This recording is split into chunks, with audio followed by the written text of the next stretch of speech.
നമസ്കാരം.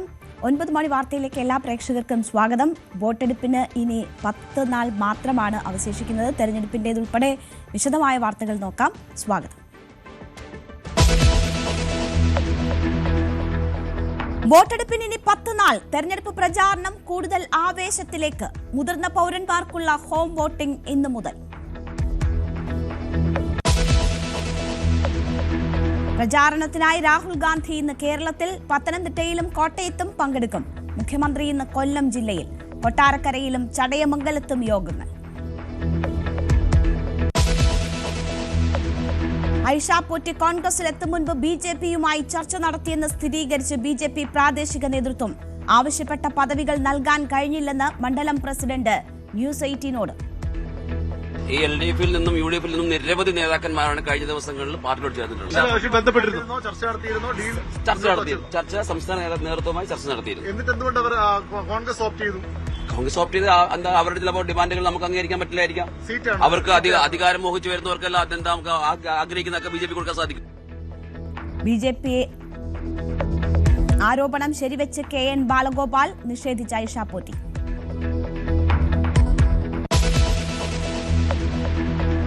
പാണക്കാട് തങ്ങൾക്കെതിരെ അപകീർത്തി പോസ്റ്റിട്ട പെരിന്തൽമണ്ണ സ്വദേശി മുഹമ്മദ് റോഷൻ അറസ്റ്റിൽ. ഒളിവിൽ കഴിഞ്ഞ പ്രതിയെ നാട്ടിലെത്തിച്ച് അറസ്റ്റ് രേഖപ്പെടുത്തി. സാദിഖ് അലി തങ്ങളുടെ ബന്ധു വഴി 15 കോടി തട്ടാൻ ശ്രമിച്ചെന്ന കേസ്.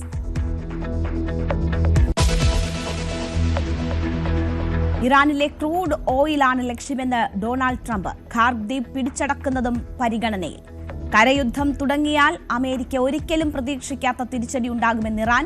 US സൈനികർ പേർഷ്യൻ ഉൾക്കടലിലെ സ്രാവുകൾക്ക് ഭക്ഷണമാകുമെന്ന് ഇറാൻ സൈനിക വക്താവ്.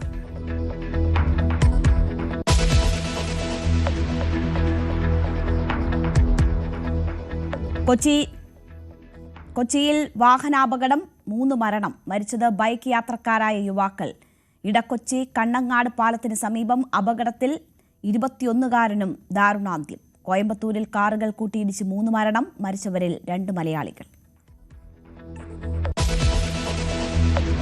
പരീക്ഷാക്കാലം കഴിയുന്നു. SSLC പരീക്ഷകൾക്ക് ഇന്ന് സമാപനം. മൂല്യനിർണ്ണയം ഏപ്രിൽ 16-ന്.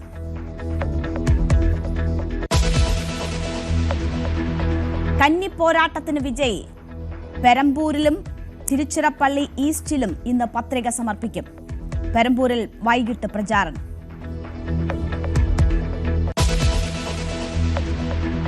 IPLൽ മുംബൈ ഇന്ത്യൻസിന് മിന്നും ജയം. കൊൽക്കത്ത നൈറ്റ് റൈഡേഴ്സിനെ തകർത്തത് 6 വിക്കറ്റിന്. ഇന്ന് Rajasthan Royals Chennai super Kings പോരാട്ടം.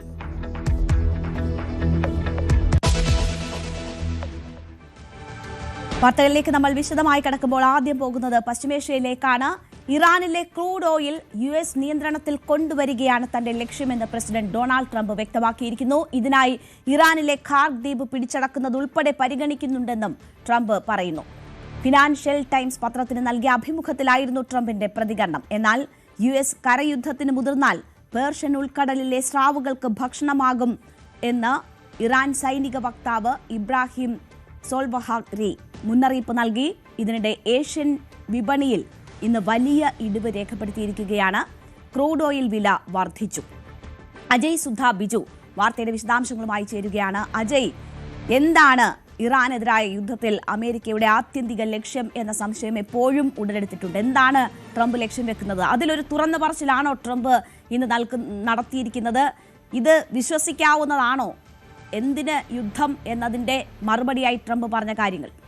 നമുക്ക് നിലവിൽ ഇക്കാര്യത്തിൽ പല നിഗമനങ്ങളിലേക്കും എത്തിച്ചേരാൻ സാധിക്കും. പ്രത്യേകിച്ച് ഈ ഖാർഗ് ദ്വീപ് എന്ന് പറയുന്നത് ഇറാന്റെ തെക്കൻ ഭാഗത്ത് പേർഷ്യൻ കടലിലായി സ്ഥിതി ചെയ്യുന്ന ഒരു ദ്വീപാണ്.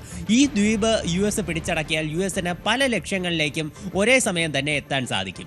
ഇത് ട്രംപ് പറഞ്ഞ ആദ്യത്തെ കാര്യം തന്നെയാണ്. അതിൽ ഒന്നാമത്തെ റീസൺ, അതായത് ഇറാന്റെ വലിയൊരു ഓയിൽ ഹബ്ബാണ് ഈ ദ്വീപ് എന്ന് പറയുന്നത്. ഇവിടെ ക്രൂഡ് ഓയിൽ നിർമ്മിക്കുകയും ഇവിടെ തന്നെ സംഭരിക്കുകയും മറ്റ് ലോകരാജ്യങ്ങൾ രാജ്യങ്ങളിലേക്ക് വിപണനം ഉൾപ്പെടെ ചെയ്യുകയും ചെയ്യും. ഇത് ക്രൂഡ് ഓയിൽ നിലവിൽ ഇറാന്റെ ക്രൂഡ് ഓയിലിന്റെ പ്രധാന ഉപഭോക്താക്കൾ ചൈന അടക്കമുള്ള രാജ്യങ്ങളായിരുന്നു. എന്നാൽ ഇപ്പോൾ US ഉപരോധം എടുത്തു കളഞ്ഞതോടുകൂടി പല ലോകരാജ്യങ്ങളും ഇറാന്റെ ക്രൂഡ് ഓയിൽ വാങ്ങുന്നുണ്ട്. പ്രത്യേകിച്ച് ഇന്ത്യയിലടക്കം ഇറാന്റെ ക്രൂഡ് ഓയിലും LPGയും ഉൾപ്പെടെ എത്തിയിരുന്നു. അപ്പോൾ ഇതുവഴി ലഭിക്കുന്ന പണം കൊണ്ടാണ് ഇറാന്റെ പ്രതിരോധ മന്ത്രാലയം പ്രധാനമായിട്ടും മുന്നോട്ട് പോകുന്നതെന്ന് നമുക്ക് കാണാൻ സാധിക്കും. IRGCക്ക് ഉൾപ്പെടെ പ്രവർത്തന ഫണ്ട് ലഭിക്കുന്നത് ഇതുവഴിയാണ്. അപ്പോൾ ഈ ദ്വീപ് പിടിച്ചടക്കിയാൽ ഇറാന്റെ ക്രൂഡ് ഓയിൽ വിതരണം അത് US-ന്റെ കയ്യിൽ കൊണ്ടുവരാൻ സാധിക്കും. ട്രംപ് ഇപ്പോൾ നിലവിൽ നൽകിയിട്ടുള്ള അഭിമുഖത്തിൽ, ഫിനാൻഷ്യൽ ടൈംസ് പത്രത്തിന് നൽകിയിട്ടുള്ള അഭിമുഖത്തിൽ അദ്ദേഹം എടുത്തു പറയുന്നതും ഈ കാര്യം തന്നെയാണ്. ഇറാന്റെ ഒരു ഓയിൽ അത് തങ്ങളുടെ അധീനതയിൽ കൊണ്ടുവരിക, അതായത് വെനസ്വേലയ്ക്ക് സമാനമായി ഇത്തരത്തിൽ US-ന്റെ നിയന്ത്രണത്തിൽ ഇറാന്റെ ക്രൂഡ് ഓയിൽ വിപണി എത്തിക്കഴിഞ്ഞാൽ IRGCയുടെ ഒരു പ്രതിരോധ ഫണ്ട് അത് പൂർണ്ണമായിട്ടും കട്ടാവും. അതുപോലെ തന്നെ ഇറാന്റെ മറ്റ് സായുധ സേനാ വിഭാഗങ്ങൾക്കുള്ള ഫണ്ടിങ്ങും അതോടെ തന്നെ നിൽക്കും. അങ്ങനെ അവരുടെ വലിയൊരു യുദ്ധ ഫണ്ടിങ് നിൽക്കുന്നതോടുകൂടി വലിയ പ്രതിരോധ തലത്തിൽ അവർ വലിയൊരു തിരിച്ചടി നേരിടാൻ സാധ്യതയുണ്ട്. മാത്രമല്ല US ഇപ്പോൾ കരയുദ്ധം ആരംഭിക്കാൻ പോകുന്നതായിട്ടുള്ള അഭ്യൂഹങ്ങൾ അത് കൂടുതൽ ശക്തമായി വന്നുകൊണ്ടിരിക്കുകയാണ്. നിലവിൽ ഏതാണ്ട് 3500 സൈനികരെ കൂടി US പശ്ചിമേഷ്യയിലേക്ക് എത്തിച്ചിട്ടുണ്ട്. മൊത്തം 10,000 സൈനികരെ കൊണ്ടുവരാനാണ് അവർ ഉദ്ദേശിക്കുന്നതെന്നാണ് വിവരം. അപ്പോൾ ഇത്തരം കരയുദ്ധം നടത്താനായി US ഒരു പദ്ധതി ഇടുകയാണെങ്കിൽ ഖാർ ദ്വീപ് പിടിച്ചടക്കിയാൽ ഇറാനുള്ളിലേക്ക് കരയുദ്ധം നടത്തുക അത് US-നെ സംബന്ധിച്ച് കൂടുതൽ എളുപ്പമായി മാറും. അങ്ങനെയാണെങ്കിൽ മുൻപ് പല വിദഗ്ധരും സൂചിപ്പിച്ചതുപോലെ ഇറാനിൽ കരയുദ്ധം നടത്തിയാൽ US-ന് ഉണ്ടായേക്കാവുന്ന തിരിച്ചടികൾ ഇതുവഴി പല മടങ്ങ് കുറയ്ക്കാനും സാധിക്കും. അപ്പോൾ ഇത്തരത്തിൽ പല ലക്ഷ്യങ്ങൾ US-ന് ഉണ്ടെന്ന് നമുക്ക് ദ്വീപുമായി ബന്ധപ്പെട്ടുള്ള ട്രംപിന്റെ ആ തരത്തിലുള്ള ആലോചനകൾ നേരത്തെ തന്നെ വന്നതാണ്. നോക്കൂ അജയ്, ഇവിടെ ഇപ്പോൾ വലിയ മുന്നറിയിപ്പ് കഴിഞ്ഞ ദിവസങ്ങളൊക്കെ എടുത്തു നോക്കിയാൽ കരയുദ്ധം തുടങ്ങിയാൽ ഉണ്ടാകാവുന്ന പ്രത്യാഘാതം എന്തായിരിക്കും എന്നതിൻ്റെ മുന്നറിയിപ്പ് ഇറാൻ നൽകിക്കൊണ്ടിരിക്കുകയാണ്. അതിൽ ഏറ്റവും കടുത്ത ഭാഷയിൽ തന്നെ പ്രതികരിക്കുന്നു. US സൈനികർ സ്രാവുകൾക്ക് ഭക്ഷണമാകും എന്ന വലിയ പ്രകോപനമാണ് ഇറാന്റെ ഭാഗത്തു നിന്നും ഉണ്ടാകുന്നത്. ഈ പൊതുവെ തന്നെ അന്താരാഷ്ട്ര നിരീക്ഷകരൊക്കെ കരയുദ്ധം അത്ര എളുപ്പമുള്ളതായിരിക്കില്ല എന്ന് വിലയിരുത്തുന്ന ഒരു സാഹചര്യം തന്നെയുണ്ട്. അമേരിക്ക അത്തരമൊരു മണ്ടത്തരത്തിന് മുതിരും എന്നാണോ ഇപ്പോഴും കരുതുന്നത്? അതിൻ്റെ നീക്കങ്ങളും ഒരുക്കങ്ങളുമാണോ നടന്നുകൊണ്ടിരിക്കുന്നത്?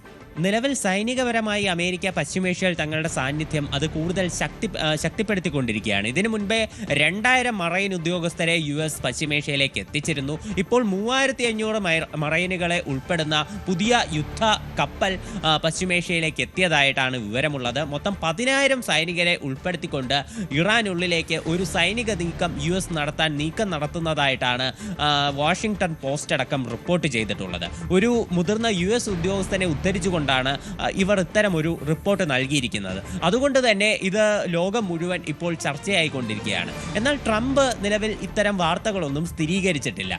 മാധ്യമങ്ങൾ വഴിയാണെങ്കിലും ഇത്തരം കാര്യങ്ങളൊന്നും അദ്ദേഹം പറഞ്ഞിട്ടില്ല. നിലവിൽ അദ്ദേഹം ആവർത്തിച്ചു കൊണ്ടിരിക്കുന്നത് ഇറാന്റെ പ്രതിരോധ മേഖലയെ പൂർണ്ണമായിട്ടും ഇല്ലാതാക്കി, ഇനി അവർക്ക് ഒരു തിരിച്ചടി തങ്ങൾക്ക് നൽകാനാകില്ല. ഇറാനിലൊരു ഭരണമാറ്റം കൊണ്ടുവരാനുള്ള US-ന്റെ ലക്ഷ്യം അത് പൂർണ്ണമായി സാക്ഷാത്കരിച്ചു കഴിഞ്ഞു. ഇറാന്റെ ആദ്യം ഇപ്പോൾ നിലവിലുണ്ടായിരുന്ന ഭരണകൂടത്തെ US നശിപ്പിച്ചു കഴിഞ്ഞു. രണ്ടാം ഘട്ട ഭരണാധികാരികളിൽ ഭൂരിഭാഗം നേതാക്കളെയും കൊന്നുകളഞ്ഞു. ഇപ്പോൾ മൂന്നാമതായി അധികാരത്തിൽ കയറിയ നേതാക്കളുമായിട്ടാണ് തങ്ങൾ ആശയവിനിമയം നടത്തുന്നത്. പാകിസ്ഥാന്റെ മധ്യസ്ഥതയിൽ നേരിട്ടും ഇൻഡയറക്റ്റ് ആയിട്ടും ചർച്ചകൾ നടത്തുന്നുണ്ട് എന്നാണ് നിലവിൽ ട്രംപ് പറഞ്ഞിരിക്കുന്നത്. അപ്പോൾ ഇത്തരം അവകാശവാദങ്ങളാണ് ട്രംപ് നടത്തുന്നത്. അതുകൊണ്ട് തന്നെ ഇപ്പോൾ ഒരു കരയുദ്ധം നടക്കുമോ ഇല്ലയോ എന്നുള്ള കാര്യം ട്രംപിന്റെ പ്രതികരണമായി നിലവിൽ ലഭിച്ചിട്ടില്ല. ട്രംപ് ഈ ഒരു സൈനിക നീക്കത്തിന് നിലവിൽ ഇതുവരെ അനുമതി നൽകിയിട്ടില്ല എന്നുള്ള സൂചനകളാണ് ഈ ഒരു വാഷിംഗ്ടണിന്റെ റിപ്പോർട്ടിൽ ഉൾപ്പെടെ പറയുന്നത്. തീർച്ചയായും ഏതായാലും നടപടികൾ ശക്തമാക്കുമെന്ന ഒരു നിലപാട് ട്രംപിന്റെ വാക്കുകളിൽ നിന്ന് വരുന്നു. ഖാർഗ് ഉൾപ്പെടെയാണ് ലക്ഷ്യമെന്ന് പറയുന്നു. വെനസ്വേലയിൽ എന്താണോ ആ രീതിയിലുള്ള അട്ടിമറിയിലേക്ക് നയിച്ചത്, അതുപോലെ എണ്ണ ഇവിടെയും ഒരു വിഷയമാണ് എന്നത് ട്രംപ് തന്നെ സ്ഥിരീകരിക്കുന്ന ഒരു സാഹചര്യം വരുന്നു. അജയ്, ആ സാഹചര്യത്തിലാണോ ഇന്ന് വിപണികളിൽ വലിയ തിരിച്ചടി ഉണ്ടായിരിക്കുന്നത്? ഏഷ്യൻ വിപണിയിൽ വലിയ തിരിച്ചടി എന്ന വിവരങ്ങളാണ് വന്നുകൊണ്ടിരിക്കുന്നത്. എണ്ണവില വീണ്ടും ഉയരുന്നു എന്നതിൻ്റെ സൂചനകളുണ്ട്. അപ്പോൾ പ്രശ്നം പരിഹരിക്കപ്പെടുന്നില്ല എന്ന ആ രീതി അല്ലെങ്കിൽ ആ തോന്നൽ ആണോ വിപണിക്ക് തിരിച്ചടിയായത്? രേണുക, ഇപ്പോൾ ഇന്നലെ ഞായറാഴ്ചയായിരുന്നു. അപ്പോൾ അത് കഴിഞ്ഞ് തിങ്കളാഴ്ച ഇന്ന് ഏഷ്യൻ മാർക്കറ്റുകളെല്ലാം വീണ്ടും റീഓപ്പൺ ആയിട്ടുണ്ട്. അപ്പോൾ ഒരു ഞായറാഴ്ച കഴിഞ്ഞ് അടുത്ത പ്രവൃത്തി ദിവസം എന്നുള്ള രീതിയിൽ മാർക്കറ്റുകൾ റീഓപ്പൺ ആയപ്പോൾ ഈ 2 ദിവസത്തെ യുദ്ധ സാഹചര്യങ്ങളുണ്ട്. ഒന്ന്, ഹൂതികൾ കൂടി ഈ യുദ്ധത്തിൽ പങ്കാളികളായത്, ഇപ്പോൾ നിലവിൽ ട്രംപിൻ്റെ ഭാഗത്ത് നിന്ന് വന്നിട്ടുള്ള പ്രതികരണങ്ങൾ, ഇറാൻ്റെ ഭാഗത്ത് നിന്നുള്ള ഈ ഒരു മറുപടി. അപ്പോൾ ഇതെല്ലാം കാരണം തന്നെയാണ് നിലവിൽ ഈ മാർക്കറ്റിൽ ഇത്ര വലിയൊരു വീഴ്ച ഈ അവധി ദിവസത്തിന് ശേഷം നിലവിൽ രേഖപ്പെടുത്തിയത്. എല്ലാ സ്റ്റോക്ക് മാർക്കറ്റുകളിലും വലിയ വീഴ്ചയാണ് കാണിച്ചിട്ടുള്ളത്. ജപ്പാന്റെയും അതുപോലെ തന്നെ പല രാജ്യങ്ങളുടെ സ്റ്റോക്ക് മാർക്കറ്റ് വലിയ തോതിൽ ഇടിയുന്ന കാഴ്ച കാണാൻ സാധിച്ചു. ഇപ്പോൾ നിലവിൽ ക്രൂഡ് ഓയിലിന്റെ വില 3% വർദ്ധിച്ച് $113 പെർ ബാരൽ ആയിട്ടുണ്ട് എന്നാണ് വിവരം ലഭിക്കുന്നത്. ഓസ്ട്രേലിയ ഉൾപ്പെടെ നിരവധി രാജ്യങ്ങൾ കടുത്ത പ്രതിസന്ധിയിലാണ്. ഇത് കാരണം തന്നെ ഓസ്ട്രേലിയൻ സർക്കാർ ഇന്ത്യക്ക് സമാനമായി തന്നെ അവരുടെ എക്സൈസ് ചാർജിൽ അത് കുറവ് വരുത്താൻ തീരുമാനിച്ചിട്ടുണ്ട്, എണ്ണവില നിയന്ത്രിക്കാൻ വേണ്ടി. അപ്പോൾ ഇത്തരത്തിൽ മറ്റ് രാജ്യങ്ങൾ കൂടി കടുത്ത ഒരു എണ്ണവില പിടിച്ചു കെട്ടാനുള്ള നടപടികളുമായി മുന്നോട്ട് പോവുകയാണ്. അതിനിടെ അക്രമങ്ങളും സജീവമായി തന്നെ തുടരുന്നു എന്നുള്ള വിവരങ്ങളാണ് നമുക്ക് ലഭിക്കുന്നത്. ഇപ്പോൾ തെക്കൻ ലെബനനിലെ കൂടുതൽ പ്രദേശങ്ങൾ തങ്ങളുടെ അധീനതയിലാക്കി എന്ന് ഇസ്രായേൽ അവകാശപ്പെടുന്നുണ്ട്. അവിടെ ഒരു ആരോഗ്യ പ്രവർത്തകൻ ഉൾപ്പെടെ കൊല്ലപ്പെട്ടതായിട്ടാണ് വിവരം ലഭിക്കുന്നത്. കുവൈറ്റിലും UAE-യിലും ഉൾപ്പെടെ ആക്രമണങ്ങളുണ്ട്.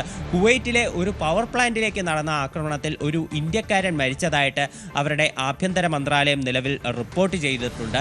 ഇതിനിടെ പാകിസ്ഥാനിൽ വെച്ച് ഈ യുദ്ധം അവസാനിപ്പിക്കാൻ വേണ്ടി ഈജിപ്ത്, തുർക്കി, അതുപോലെ തന്നെ സൗദി അറേബ്യ എന്നീ രാജ്യങ്ങളുടെ മധ്യസ്ഥതയിൽ ഒരു ചർച്ച നടന്നിരുന്നു. ഈ ചർച്ചയെ നല്ല രീതിയിൽ പുരോഗമിച്ചതായിട്ടാണ് പാകിസ്ഥാൻ നൽകുന്ന വിവരം. ഇതൊരു ദ്വിദിന ചർച്ചയാണ്. ഇന്നും ഈ ചർച്ച പുരോഗമിക്കും എന്നാണ് നമുക്ക് അറിയാൻ സാധിക്കുന്നത്. അതേസമയം ഇറാനിലുള്ള ടബ്രിസിലുള്ള ഒരു പെട്രോ കെമിക്കൽ പ്ലാന്റിലേക്ക് ഇസ്രായേൽ ആക്രമണം നടത്തിയതായിട്ട് വിവരമുണ്ട്. ഇവിടെ കടുത്ത രീതിയിൽ നാശനഷ്ടങ്ങൾ ഉൾപ്പെടെ റിപ്പോർട്ട് ചെയ്തിട്ടുണ്ട്. ഇതിന് മറുപടിയായിട്ട് ഇസ്രായേലിന്റെ തെക്കൻ മേഖലയിൽ ഇറാൻ ആക്രമണം നടത്തി. ഇവിടെ ഒരു കെമിക്കൽ പ്ലാന്റിൽ ചെറിയൊരു ചോർച്ച ഉൾപ്പെടെ റിപ്പോർട്ട് ചെയ്തതായിട്ടാണ് വിവരമുള്ളത്. അതേസമയം വടക്കൻ ഇസ്രായേലിലേക്ക് ഹിസ്ബുള്ള ഗ്രൂപ്പും ആക്രമണം നിലവിൽ കടുപ്പിച്ചിരിക്കുകയാണ്. ഹൂതികളുടെ ഭാഗത്ത് നിന്ന് ഡ്രോൺ ആക്രമണം ഉൾപ്പെടെ ഇസ്രായേലിലേക്ക് ഉണ്ടായിരുന്നു. എന്നാൽ ഇവയെല്ലാം പ്രതിരോധിച്ചതായിട്ടാണ് ഇസ്രായേലിന്റെ പ്രതിരോധ മന്ത്രാലയം നിലവിൽ വ്യക്തമാക്കുന്നത്. അജയ് സുധാ ബിജുവാണ് വിശദമായ വിവരങ്ങൾ നൽകിയത്. എന്തായാലും യുദ്ധം അവസാനിക്കുന്നതിന്റെ സൂചനകളല്ല, മറിച്ച് കരയുദ്ധത്തിലേക്ക് കാര്യങ്ങൾ നീങ്ങുന്നതിന്റെ സൂചനകൾ തന്നെയാണ് വന്നുകൊണ്ടിരിക്കുന്നത്. ട്രംപ് എണ്ണയാണ് തന്റെ ലക്ഷ്യമെന്നത് പ്രഖ്യാപിച്ചു കഴിഞ്ഞിരിക്കുന്ന ഒരു സാഹചര്യമുണ്ട്. നേരത്തെ സൂചിപ്പിച്ചതുപോലെ മാർക്കറ്റുകൾ ഇടിവ് രേഖപ്പെടുത്തുകയാണ്. സെൻസെക്സ് ഏതാണ്ട് 2000 പോയിന്റോളം താഴ്ന്നു ഓപ്പണിംഗിൽ തന്നെ എന്ന വിവരം വരികയാണ്. ആശ്വാസകരമായ ഒരേ ഒരു കാര്യം, രൂപ അല്പം ശക്തി പ്രാപിച്ചിരിക്കുന്നു. ഡോളറിനെതിരെ ഏതാണ്ട് 1.4% ഉയർന്നാണ് വ്യാപാരം തുടങ്ങിയിരിക്കുന്നത് ഇന്ന്. ഇനി നമുക്ക് യുദ്ധത്തിന്റെ വാർത്തകളാണ് നമ്മൾ കണ്ടതെങ്കിൽ ഇനി തെരഞ്ഞെടുപ്പ് യുദ്ധത്തിലേക്കാണ് പോകേണ്ടത്. തെരഞ്ഞെടുപ്പ് ചൂടിലാണ് സംസ്ഥാനം. പോളിംഗ് ബൂത്തിലെത്താൻ ഇനി 10 ദിവസം മാത്രമാണ് ബാക്കിയുള്ളത്. മുതിർന്ന പൗരന്മാർക്കായുള്ള വീട്ടോട്ടിനും ഇന്ന് തുടക്കമാകും. 85 വയസ്സിന് മുകളിൽ പ്രായമുള്ള 40%-ലധികം ഭിന്നശേഷിയുള്ളവർക്കാണ് ഹോം വോട്ടിന് അവസരമുള്ളത്. പ്രത്യേക മൊബൈൽ പോളിംഗ് ടീമിന്റെ മേൽനോട്ടത്തിലായിരിക്കും ഈ നടപടികൾ ഉണ്ടാവുക. വോട്ട് രേഖപ്പെടുത്തിയ ബാലറ്റുകൾ സീൽ ചെയ്ത ബോക്സുകളിൽ സൂക്ഷിക്കും. നേരത്തെ അപേക്ഷിച്ചവർക്കാണ് ഈ സൗകര്യം ലഭിക്കുക. സംസ്ഥാനത്ത് തെരഞ്ഞെടുപ്പ് ആവേശം ഇന്നലെ ഉയർത്തിയത് പ്രധാനമന്ത്രി നരേന്ദ്രമോദിയാണെങ്കിൽ ഇന്ന് രാഹുൽ ഗാന്ധി എത്തുകയാണ്. രാഹുൽ ഗാന്ധിയുടെ തെരഞ്ഞെടുപ്പ് പ്രചാരണത്തിന് ഇന്ന് പത്തനംതിട്ടയിൽ തുടക്കമാകും. രാവിലെ 11:45 ഹെലികോപ്റ്ററിൽ അടൂർ വടക്കടത്തുകാവിലെ പോലീസ് ക്യാമ്പിലിറങ്ങുന്ന രാഹുൽ 12:15 അടൂർ മണ്ഡലം UDF സമ്മേളനം ഉദ്ഘാടനം ചെയ്യും. 4 മണ്ഡലങ്ങളിലെ UDF സ്ഥാനാർത്ഥികൾ അവിടെ പങ്കെടുക്കും. വരും ദിവസങ്ങളിൽ പ്രിയങ്ക ഗാന്ധിയും പ്രചാരണത്തിനെത്തും. ശശി നാരായണൻ വിവരങ്ങളുമായി ചേരുകയാണ്. ശശി, ഈ നിയമസഭാ തെരഞ്ഞെടുപ്പിനെ ചലിപ്പിക്കുന്നത് തന്നെ രാഹുൽ ഗാന്ധി തൊടുത്തുവിട്ട ആരോപണമാണ്. അത് ഡീൽ ആരോപണമാണ്. അത് പിന്നീട് ശക്തി പ്രാപിച്ചുകൊണ്ടിരിക്കുന്നതാണ് നമ്മൾ കാണുന്നത് ഓരോ ദിവസം കഴിയും തോറും. വീണ്ടും രാഹുൽ എത്തുകയാണ്. 11:45 ഇന്നത്തെ പത്തനംതിട്ടയിലെ ആദ്യ പരിപാടി എന്നതാണ് മനസ്സിലാകുന്നത്. എങ്ങനെയൊക്കെയാണ് രാഹുലിന്റെ പരിപാടികൾ ഷെഡ്യൂൾ ചെയ്തിരിക്കുന്നത്? രേണുക, UDF പ്രവർത്തകരും കോൺഗ്രസുകാരും ആവേശം പകർന്നുകൊണ്ടാണ് രാഹുൽ ഗാന്ധി ഈ തെരഞ്ഞെടുപ്പ് പ്രചരണത്തിനെത്തുന്നത്. പ്രത്യേകിച്ച് ആദ്യമായി കേരളത്തിലെ പരിപാടി പത്തനംതിട്ടയിലാണ് തുടക്കമിടുന്നത്. പ്രചരണ പരിപാടി ആ പ്രവർത്തകർക്ക് പൊതുസമ്മേളനം മറ്റു കാര്യങ്ങളുമെല്ലാം ക്രമീകരിച്ചാലുള്ള എല്ലാ പ്രവർത്തനങ്ങളും പൂർത്തിയായിട്ടുണ്ട്. രാവിലെ 11 മണിക്ക് തിരുവനന്തപുരത്ത് രാഹുൽ ഗാന്ധി ഹെലികോപ്റ്ററിലെത്തും. അവിടുന്ന് റോഡ് മാർഗം അവിടുന്ന് ഹെലികോപ്റ്റർ തന്നെ അടൂരിലെ പോലീസ് ക്യാമ്പിൽ ഗ്രൗണ്ടിലിറങ്ങും. അവിടെ നിന്നും 12 മണിക്ക് 11:45 അടൂരിലെത്തുക. അവിടുന്ന് 12:15 അടൂർ KSRTC ജംഗ്ഷനിൽ പൊതുസമ്മേളനം ഉണ്ടാകും. അത് UDF സ്ഥാനാർത്ഥി TV ശാന്തകുമാർ യോഗത്തിൽ പങ്കെടുക്കും. അവിടെ ചെറിയ യോഗമാണ്, പക്ഷേ എന്നാലും ആ യോഗത്തിൽ പങ്കെടുത്തതിന് ശേഷമാണ് വലിയ പൊതുസമ്മേളനം നടക്കുന്ന പത്തനംതിട്ടയിലേക്ക് 1 മണിയോടുകൂടി പിന്നീട് രാഹുൽ ഗാന്ധി എത്തുക. അവിടെ മണ്ഡലത്തിലെ 4 സ്ഥാനാർത്ഥികളും ആ സമ്മേളനത്തിൽ പങ്കെടുക്കും. സ്ഥാനാർത്ഥികളെ പരിചയപ്പെടുത്തും. പ്രവർത്തകരും ഈ 4 മണ്ഡലത്തിലുള്ള പ്രവർത്തകരും അവിടെ എത്തിച്ചേരും. അതിനുശേഷം ഇവിടെ നിന്നും നേരെ പാമ്പാടിയിലേക്ക് പോകുമെന്നാണ് വാർത്താ സമ്മേളനത്തിൽ ഇന്നലെ വ്യക്തമാക്കിയിട്ടുള്ളത്. പാമ്പാടിയിലെ പരിപാടി കഴിഞ്ഞതിന് ശേഷം വൈകിട്ടോടുകൂടി തിരികെ നിലവിൽ ഈ കോന്നിയിൽ രാജീവ് ഗാന്ധി ഇൻഡോർ സ്റ്റേഡിയത്തിലെത്തി ഹെലികോപ്റ്റർ മാർഗം തിരികെ രാഹുൽ ഗാന്ധി മടങ്ങും എന്നുള്ള രീതിയിലാണ് ക്രമീകരിച്ചിട്ടുള്ളത്. എന്തായാലും പ്രവർത്തകരെല്ലാം ആവേശത്തിലാണ്. 4 മണ്ഡലങ്ങൾ, പത്തനംതിട്ടയിലെ 5 മണ്ഡലങ്ങളും UDFന് വിജയസാധ്യത ഉണ്ടെന്നാണ് UDF അവകാശപ്പെടുന്നത്. അതുകൊണ്ട് തന്നെ പ്രവർത്തകർക്ക് ആവേശം പകരുന്ന രീതിയിലാണ് രാഹുൽ ഗാന്ധിയുടെ പരിപാടികൾ ക്രമപ്പെടുത്തിയിട്ടുള്ളത്. പഴയ KSRTC പഴയ ബസ് സ്റ്റാൻഡിലാണ് ഇത്തരത്തിലുള്ള സംവിധാനം പൊതുസമ്മേളനം നടക്കാനുള്ള ക്രമീകരണങ്ങളെല്ലാം പെട്ടെന്ന് തന്നെ ഒരുക്കിയിട്ടുണ്ട്. ഇതിൽ തന്നെ UDFന്റെ നേതൃത്വം വ്യക്തമാക്കിയത് പെട്ടെന്നുള്ള അറിയിപ്പാണ് ലഭിച്ചത്. അതുകൊണ്ട് തന്നെ പാർട്ടി സജ്ജമായിരിക്കുന്നതിന്റെ ഭാഗമായിട്ടാണ് പെട്ടെന്ന് തന്നെ അറിയിപ്പ് കിട്ടിയിട്ടും രാഹുൽ ഗാന്ധിയെ സ്വീകരിക്കാനുള്ള എല്ലാ ക്രമീകരണങ്ങളും പൂർത്തിയാക്കാൻ കഴിഞ്ഞു എന്നുള്ളതാണ്. അതായത് എണ്ണയിട്ട യന്ത്രം പോലെ UDF സംവിധാനം പ്രവർത്തിക്കുന്നു. അതുകൊണ്ട് രാഹുലിന്റെ വരവ് വലിയ ഗുണകരമായി മാറും. ഈ ഡീൽ കാലമുള്ള ആരോപണം ഉന്നയിച്ച സാഹചര്യത്തിൽ അതിന്റെ എല്ലാം പശ്ചാത്തലത്തിൽ രാഹുലിന്റെ മണ്ഡലത്തിലെ പത്തനംതിട്ട ജില്ലയിലെ സ്ഥാനാർത്ഥികളെ ഉള്ള ഈ UDF സ്ഥാനാർത്ഥികളെ അവരുടെ സ്വീകരണ പരിപാടിയിലൊക്കെ പങ്കെടുക്കുന്ന വലിയ രീതിയിൽ ഒരു പ്രയോജനം ചെയ്യും എന്നുള്ളതാണ് UDF നേതൃത്വം കരുതുന്നത്. അതുകൊണ്ട് തന്നെ വലിയ രീതിയിലുള്ള സ്വീകരണത്തിന് രാഹുൽ ഗാന്ധി ഒരുപക്ഷെ റോഡ് ഷോയെ സംബന്ധിച്ചൊരു ചോദ്യം നമ്മൾ ചോദിച്ചപ്പോൾ അദ്ദേഹം റോഡ് ഷോയെ കുറിച്ച് അനുമതി ഇതുവരെ ലഭിച്ചിട്ടില്ല എന്ന് പറയുന്നത്.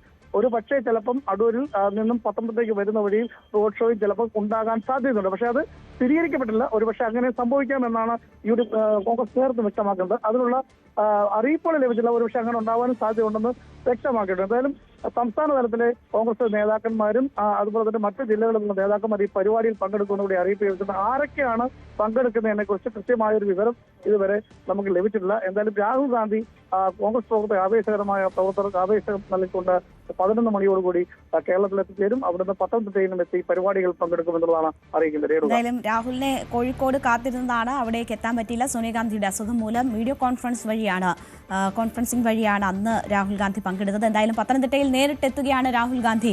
ശശിനാരായണൻ, ഒരു ഇടവേളയ്ക്ക് ശേഷം കോൺഗ്രസ് ശബരിമല വിഷയം ശക്തമായി ഉന്നയിച്ചു തുടങ്ങുന്ന ഒരു ഘട്ടം കൂടിയാണ്. വീണ്ടും പോറ്റിയെ കേറ്റിയെ പാട്ടുമായി സ്ഥാനാർത്ഥികൾ കളം പിടിക്കുന്നത് കൂടി നമ്മൾ കണ്ടു. അത് കഴിഞ്ഞ UDF ആരോപണ വിധേയമായ കൊടിമരക്കേസിൽ ആശ്വാസകരമായ ഒരു നടപടിയിലേക്ക് കാര്യങ്ങൾ എത്തിയതോടുകൂടിയാണ് വീണ്ടും ശബരിമല ശക്തമാക്കാൻ ഉന്നയിക്കുന്നത്. അപ്പോൾ പത്തനംതിട്ടയിലെത്തുമ്പോൾ രാഹുൽ തന്നെ അതിന് ചൂട് പകരുമോ? ആ രീതിയിൽ പ്രതീക്ഷിക്കുന്നുണ്ടോ? റേണുക, തീർച്ചയായും ആവേശകരമായ ഒരു രീതിയിലാണ് കോൺഗ്രസിന്റെയും UDFന്റെയും ഒരു പ്രവർത്തനം ഇപ്പോൾ ഉള്ളത്. രാഹുൽ വരുമ്പോൾ ഈ കാര്യങ്ങളെല്ലാം പ്രവർത്തകർക്ക് ആവേശമായി മാറും. അത് വോട്ടാക്കി മാറ്റാനുള്ള നടപടിയാണുള്ളത്. പോറ്റിയെ കയറ്റിയുള്ള പാട്ടുകളൊക്കെ കഴിഞ്ഞ ദിവസവും UDFന്റെ സ്ഥാനാർത്ഥി, കോൺഗ്രസിന്റെ സ്ഥാനാർത്ഥി അഡ്വക്കേറ്റ് പഴുവളം അത് പാടിയത് വിവാദമായിരുന്നു. ആ നിലപാടിൽ തന്നെ ഉറച്ചു നിൽക്കുകയാണെന്നുള്ളതാണ് സ്ഥാനാർത്ഥി അടക്കം പറഞ്ഞിട്ടുള്ളത്. കോൺഗ്രസ് നേതൃത്വം വ്യക്തമാക്കിയിട്ടുള്ളത്. സ്വർണ്ണക്കൊള്ള കേസ് അത് കൃത്യമായി തെരഞ്ഞെടുപ്പ് വിഷയമാണ്. ആ തരത്തിലാണ് ആ പാട്ട് പാടിയത്. സ്ഥാനാർത്ഥി കോൺഗ്രസിലെ UDFന്റെ സ്ഥാനാർത്ഥികൾ ഈ പാട്ടുകൾ ഇനിയും പാടും എന്നുള്ളതാണ് കോൺഗ്രസ് നേതൃത്വം വ്യക്തമാക്കിയിട്ടുള്ളത്. ഏതായാലും അതെല്ലാം ഈ വിഷയമായി മാറുന്ന ഒരു പശ്ചാത്തലത്തിൽ രാഹുൽ ഗാന്ധിയുടെ വരവ്, ഈ ജില്ലയിലുള്ള വരവ് വലിയ പ്രതീക്ഷയാണ് കോൺഗ്രസ് നൽകുന്നത്. നിലവിലത്തെ സാഹചര്യത്തിൽ 2 പ്രാവശ്യവും ഇടതുമുന്നണിക്കാണ് ജില്ലയിൽ ആധിപത്യമുള്ളത്. അത് തിരിച്ചു പിടിക്കുക എന്ന ലക്ഷ്യമാണ് ഇപ്പോൾ UDFിലുള്ളത്. അതിന്റെ അനുസരിച്ചുള്ള പ്രവർത്തനങ്ങളാണ് മണ്ഡലത്തിൽ നടത്തുന്നത്. അതുകൊണ്ട് തന്നെ ആദ്യമായാണ് ദേശീയ തലത്തിന്റെ നേതാവ് ഈ തെരഞ്ഞെടുപ്പ് കാലത്ത് പത്തനംതിട്ടയിലെത്തുന്നത്. അതുകൊണ്ട് കൃത്യമായ ഒരു നടപടി, അതായത് കൃത്യമായ ഒരു പ്രവർത്തനം അദ്ദേഹത്തെ സ്വീകരിക്കുക, മണ്ഡലങ്ങളിലെ സ്ഥാനാർത്ഥികളെ കൃത്യമായി പരിചയപ്പെടുത്തുന്ന കാര്യത്തിൽ ആവേശമാക്കി മാറ്റാൻ വേണ്ടി മുഴുവൻ പ്രവർത്തകരെയും 4 മണ്ഡലങ്ങളിലെ പ്രവർത്തകരാണ് പത്തനംതിട്ടയിൽ നിന്ന് എത്തിച്ചേരുക. ആ 4 മണ്ഡലങ്ങളിലെ പ്രവർത്തകരെയും ഒരു വലിയൊരു ജനസമുദ്രമാക്കി മാറ്റിക്കൊണ്ട് പ്രവർത്തകർക്ക് ആവേശമാക്കി മാറ്റുന്ന രീതിയിലേക്ക് ഈ പ്രവർത്തനങ്ങൾ എത്തിക്കാൻ കഴിഞ്ഞിട്ടുണ്ട് എന്നുള്ളതാണ് ഇന്നലെ ആന്റോ ആന്റണി MP വ്യക്തമാക്കിയിട്ടുള്ളത്. അതുകൊണ്ട് തന്നെ രാഹുൽ ഗാന്ധിയുടെ വരവ് വലിയ പ്രതീക്ഷ നൽകുന്നതാണ്. രാഹുൽ ഗാന്ധിക്ക് ശേഷം അടുത്ത ദിവസങ്ങളിൽ പ്രിയങ്ക ഗാന്ധിയും പത്തനംതിട്ടയിൽ എത്തിച്ചേരുമെന്ന കാര്യം കൂടി ആന്റോ ഇന്നലെ വ്യക്തമാക്കിയിട്ടുണ്ട്. നേരത്തെ സോണിയാഗാന്ധിയാണ് ഈ തെരഞ്ഞെടുപ്പ് പ്രചാരണത്തിൽ ചുക്കാൻ പിടിക്കാനായി പ്രധാനമായും കേരളത്തിൽ എത്തേണ്ടിയിരുന്നത്. പക്ഷേ ശാരീരിക പ്രശ്നങ്ങൾ കാരണം എത്താൻ കഴിഞ്ഞില്ല. അതുകൊണ്ട് തന്നെയാണ് രാഹുൽ ഗാന്ധി എത്തുന്നത്. രാഹുൽ ഗാന്ധിക്ക് പിന്നാലെ പ്രിയങ്ക ഗാന്ധി എത്തും. ഇതെല്ലാം കോൺഗ്രസിന് അനുകൂലമായി, UDF അനുകൂലമായി മാറും എന്നുള്ളതാണ് ഈ നേതൃത്വം വിലയിരുത്തുന്നത്. പത്തനംതിട്ടയിൽ ഇപ്രാവശ്യം 5 മണ്ഡലങ്ങളിലും UDF വിജയിക്കുമെന്നുള്ള ആത്മവിശ്വാസമാണ്. അതിന്റെ ചുക്കാൻ പിടിക്കാൻ അതിന്റെ പ്രഥമ പ്രവർത്തനങ്ങളിലേക്ക് രാഹുൽ ഗാന്ധി എത്തുന്നതാണ് നേതൃത്വം വ്യക്തമാക്കുന്നത്. ശശിനാരായണനാണ് വിവരങ്ങൾ നൽകിയത്. എന്തായാലും കോൺഗ്രസ് ക്യാമ്പിൽ UDF ക്യാമ്പിൽ ആവേശമുണർത്താൻ രാഹുൽ ഗാന്ധി എത്തുകയാണ്. രാഹുൽ ഗാന്ധിക്ക് പിന്നാലെ പ്രിയങ്ക ഉൾപ്പെടെ എത്തും. പത്തനംതിട്ടയിലെ സ്ഥാനാർത്ഥികളെ ഒക്കെ അണിനിരത്തുന്ന പരിപാടിയാണ് നമ്മൾ അവിടെ നിന്ന് പ്രതീക്ഷിക്കുന്നത്. 11:45 രാഹുലിന്റെ പരിപാടികൾ ആരംഭിക്കുക. മുഖ്യമന്ത്രിയുടെ പ്രചരണ പരിപാടി ഇന്ന് കൊല്ലത്താണ്. കൊട്ടാരക്കര, ചടയമംഗലം മണ്ഡലങ്ങളിലാണ് പ്രചാരണം. വിനീഷ് അവിടെ നിന്നും വിവരങ്ങളുമായി ചേരുകയാണ്. വിനീഷ്, കൊല്ലത്തിന്റെ ചുവന്ന മണ്ണിലേക്ക് മുഖ്യമന്ത്രി തെരഞ്ഞെടുപ്പ് ആവേശം പകരാനായി എത്തുകയാണ്. നമുക്കറിയാം, കൊല്ലം എന്നും ഇടതിന്റെ ഉറച്ച കോട്ടയാണ്. പക്ഷേ കഴിഞ്ഞ തദ്ദേശ തെരഞ്ഞെടുപ്പിൽ ചില തിരിച്ചടികൾ ഉണ്ടായിട്ടുള്ള ഒരു സാഹചര്യം കൂടി ഉണ്ട്. അപ്പോൾ ആ പോരായ്മയൊക്കെ കവർ ചെയ്യുക എന്നതാണോ മുഖ്യമന്ത്രിയുടെ വരവിന്റെ ഉദ്ദേശം? എവിടെയൊക്കെയാണ് പരിപാടികൾ? എന്തൊക്കെയാണ് വിശദാംശങ്ങൾ? തീർച്ചയായും രേണുക പറഞ്ഞതുപോലെ തന്നെ മുഖ്യമന്ത്രിയുടെ വരവ് വലിയൊരു പ്രതീക്ഷ തന്നെയാണ്. കാരണം തദ്ദേശ തെരഞ്ഞെടുപ്പിൽ ഇടതിന്റെ കോട്ടയായി മാറിയ പലയിടത്തും തിരിച്ചടി നേരിട്ടിരുന്നു. അപ്പോൾ അത് ഈ നിയമസഭാ ഇലക്ഷനിൽ പ്രതിഫലിക്കാതിരിക്കാൻ വേണ്ടിയ വലിയൊരു പ്രതീക്ഷ തന്നെ ആകും ഈ ഒരു വരവ്. നമുക്കറിയാം, എന്തായാലും മുഖ്യമന്ത്രി ഇന്ന് രാവിലെ 10 മണിക്ക് മാധ്യമങ്ങളെ കാണുന്നുണ്ട്.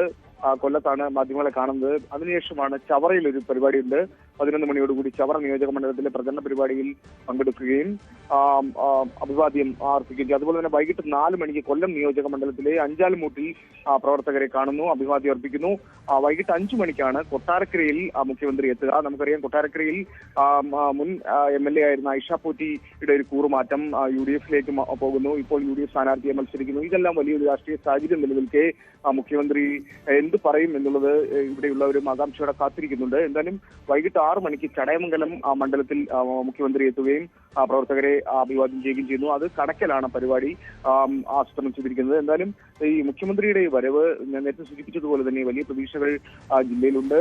ഇടതിന്റെ കോട്ടയായി മാറിയ പല സ്ഥലങ്ങളിലും പല മണ്ഡലങ്ങളിലും കൂടുതലും ശക്തിപ്പെടുത്തുക എന്നുള്ളത് ഒരു ഉദ്ദേശമാണ്. വോട്ടുകൾ ഉറപ്പിക്കുക എന്നുള്ളത് ഉദ്ദേശമാണ്. എന്തായാലും എല്ലാവരും പ്രവർത്തകരെല്ലാം തന്നെ വലിയ ആവേശത്തിലാണ് രേണുക. വലിയ ആവേശമാണ്. മുഖ്യമന്ത്രി 10 മണിക്ക് മാധ്യമങ്ങളെ കാണും എന്നതാണ് അറിയുന്നത് കൊല്ലത്ത്. അപ്പോൾ വിശദമായി തന്നെ തെരഞ്ഞെടുപ്പിൽ ഉയർന്നു കേൾക്കുന്ന ചോദ്യങ്ങൾക്കുള്ള മറുപടി മുഖ്യമന്ത്രിയിൽ നിന്ന് പ്രതീക്ഷിക്കുകയാണ്. മാത്രവുമല്ല, പാർട്ടിക്കൊപ്പം നിന്നിട്ട് മറുകണ്ഠം ചാടിയവരെ എന്ത് പറയുന്നു മുഖ്യമന്ത്രി എന്നത് വളരെ പ്രധാനപ്പെട്ടതാണ്. നമുക്കറിയാം, G. സുധാകരനുമായി ബന്ധപ്പെട്ട് അദ്ദേഹം ഉയർത്തിയ പരാമർശം അത് വലിയ ചർച്ചയായിരുന്നു. ചെറ്റത്തരം പരാമർശം വലിയ രീതിയിൽ സമൂഹം ചർച്ച ചെയ്യുമ്പോൾ പോലും അതിനെ ന്യായീകരിച്ച് രംഗത്ത് വരുന്നതൊക്കെ നമ്മൾ കണ്ടതാണ്. ഐഷ പോറ്റിയുടെ വിഷയത്തിൽ കൊല്ലത്ത് ആ രീതിയിൽ എന്തെങ്കിലും പറയുമോ എന്നതുൾപ്പെടെയുള്ള കാര്യങ്ങളുണ്ട്. CPM ബന്ധം ഉപേക്ഷിച്ചു പോയ ഐഷ പോറ്റിയുടെ കാര്യത്തിൽ എന്തായിരിക്കും മുഖ്യമന്ത്രിയുടെ പ്രതികരണം എന്നതറിയാനുള്ള ഒരു കൗതുകം കൂടിയുണ്ട്. എന്തായാലും ഇന്ന് കൊല്ലത്താണ് മുഖ്യമന്ത്രി ഉള്ളത്. അവിടെ 2 മണ്ഡലങ്ങൾ കേന്ദ്രീകരിച്ചുള്ള പരിപാടികളിൽ പങ്കെടുക്കും. ഒപ്പം മാധ്യമങ്ങളെ കാണും. 10 മണിക്ക് വാർത്താസമ്മേളനമുണ്ട് എന്നതാണ് വിനീഷ് നൽകുന്ന വിവരം. CPM ബന്ധം ഉപേക്ഷിച്ച ഐഷ പോറ്റി കോൺഗ്രസിലെത്തും മുൻപ് BJPയുമായി ചർച്ച നടത്തിയെന്ന് സ്ഥിരീകരിച്ചിരിക്കുകയാണ് BJP പ്രാദേശിക നേതൃത്വം. ഐഷ പോറ്റി ആവശ്യപ്പെട്ട പദവികൾ നൽകാനാവില്ല എന്ന് അറിയിച്ചതുകൊണ്ടാണ് BJP പ്രവേശനം നടക്കാതെ പോയത്. പദവികൾ ആവശ്യപ്പെടുന്നവർക്കെല്ലാം അവസരം നൽകാനാകില്ലെന്ന് സംസ്ഥാന നേതൃത്വം നിലപാടെടുത്തുവെന്ന് BJP മണ്ഡലം പ്രസിഡന്റ് ന്യൂസ് 18നോട് വ്യക്തമാക്കി. ഈ LDFിൽ നിന്നും UDFിൽ നിന്നും നിരവധി നേതാക്കന്മാരാണ് കഴിഞ്ഞ ദിവസങ്ങളിൽ പാർട്ടിയോട് ചേർന്നിട്ടുള്ളത്. ചർച്ച സംസ്ഥാന നേതൃത്വവുമായി ചർച്ച നടത്തിയിരുന്നു. എന്നിട്ട് എന്തുകൊണ്ട് അവർ കോൺഗ്രസ് ഓപ്റ്റ് ചെയ്തു? കോൺഗ്രസ് ഓപ്റ്റ് ചെയ്ത് എന്താ അവരുടെ ചിലപ്പോൾ ഡിമാൻഡുകൾ നമുക്ക് അംഗീകരിക്കാൻ പറ്റില്ലായിരിക്കാം. അവർക്ക് അധികാരം മോഹിച്ചു വരുന്നവർക്കെല്ലാം അതെന്താ നമുക്ക് ആഗ്രഹിക്കുന്നതൊക്കെ BJP കൊടുക്കാൻ സാധിക്കും. എന്നാൽ ഈ ആരോപണം നിഷേധിച്ചിരിക്കുകയാണ് ഐഷ പോറ്റി. BJPയിൽ നിന്നും തനിക്ക് ഇങ്ങോട്ടാണ് ക്ഷണമുണ്ടായത് എന്നതാണ് ഐഷ പോറ്റി പറയുന്നത്. പാർട്ടി വിട്ടതിന്റെ പേരിൽ തന്നെ വ്യക്തിഹത്യ ചെയ്യാനാണ് ഇപ്പോൾ CPM ശ്രമിക്കുന്നതെന്നും അവർ ആരോപിച്ചു. സകല പാർട്ടിക്കാരും BJP, കോൺഗ്രസ് തുടങ്ങി വേറെ ചെറിയ പാർട്ടികൾ ഉൾപ്പെടെ ഇടതുപക്ഷത്തിലെ പോലും ചില പാർട്ടികൾ ഉൾപ്പെടെ എന്നോട് പൊതുമണ്ഡലത്തിൽ നിന്ന് മാറരുത്, ഇത്രയും എക്സ്പീരിയൻസ് ഉള്ള ആളാണെന്ന് പറഞ്ഞ് ഞങ്ങളുടെ കൂടെ വരണമെന്ന് ഇവരെല്ലാവരും എന്നെ വിളിച്ചതാണ്. കോൺഗ്രസിന്റെ കൂട്ടി ചേരാനായിട്ട് തീരുമാനമെടുത്തു, അത്രയേ ഉള്ളൂ. അല്ലാതെ എങ്ങും പോയി ചേരാൻ ഞാൻ ആലോചിച്ചില്ല. എന്നെ ഇങ്ങോട്ട് വിളിച്ചിട്ടുള്ളതേ ഉള്ളൂ. ആരോപണങ്ങൾ എങ്ങനെ വേണേലും ഉന്നയിച്ചോളൂ. ഒരാൾ മാറിയാൽ അവരെ എങ്ങനെ ടാർഗറ്റ് ചെയ്യാമെന്നുള്ളതിന്റെ തെളിവുകളാണ് ഈ കാണുന്നത്. ഒരു കാര്യം കൂടി എനിക്ക് പറയാനുണ്ട്. സ്ത്രീകളെ പരിഗണിക്കുന്നവരാണെന്ന് പറയുന്ന ഇന്നത്തെ ഇടതുപക്ഷ പാർട്ടി CPIM സ്ത്രീകളെ ഇത്രയേ അവഹേളിക്കുന്ന ഒരു പാർട്ടി വേറെയില്ല. അതേസമയം ഈ BJP പ്രാദേശിക നേതൃത്വം ഉയർത്തിയ ആരോപണം ഏറ്റെടുക്കുകയാണ് CPM എന്ന് കാണാം.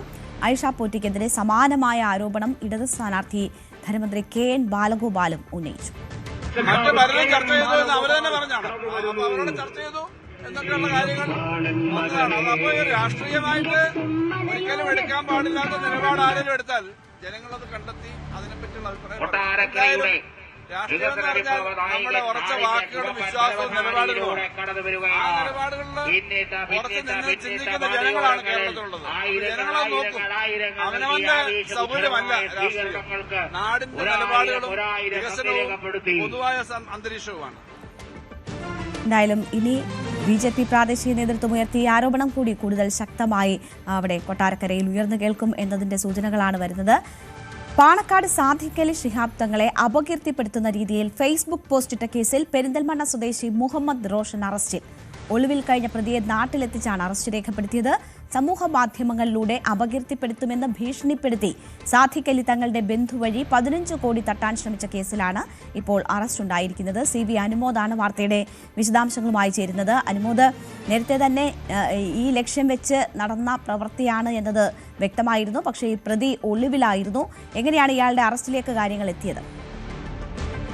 രേണുക, ഇന്നലെ രാത്രിയാണ് അങ്ങാടിപ്പുറത്ത് വെച്ച് പ്രതിയെ പെരിന്തൽമണ്ണ പോലീസ് അറസ്റ്റ് ചെയ്തത്. ഇയാൾ മറ്റ് സംസ്ഥാനങ്ങളിലെ ഒളിവിലായിരുന്നു, ഫോൺ ഉപയോഗിച്ചിരുന്നില്ല. തുടർന്ന് പോലീസിന്റെ ഏറെ പരിശ്രമങ്ങൾക്കൊടുവിലാണ് ഇയാളെ നാട്ടിലെത്തിക്കാനും തുടർന്ന് അറസ്റ്റ് രേഖപ്പെടുത്താനും സാധിച്ചത്. നേരത്തെ തന്നെ ഇയാൾ നിരവധി കേസുകളിൽ പ്രതിയായിരുന്നു. കാപ്പ കേസ് ചുമത്തിയിരുന്നു ഇയാൾക്കെതിരെ. തുടർന്ന് മാനസികമായ പ്രശ്നങ്ങളുണ്ട്, മാനസികമായ വിഷമങ്ങളുണ്ടെന്ന് കാണിച്ച് ഡോക്ടറുടെ സർട്ടിഫിക്കറ്റ് കാണിച്ചാണ് ഇയാൾ ഈ കാപ്പയിൽ നിന്ന് പിൻവലിച്ചത്. കാപ്പ കേസുകൾക്കെതിരെയുള്ളത് പിൻവലിച്ചത്.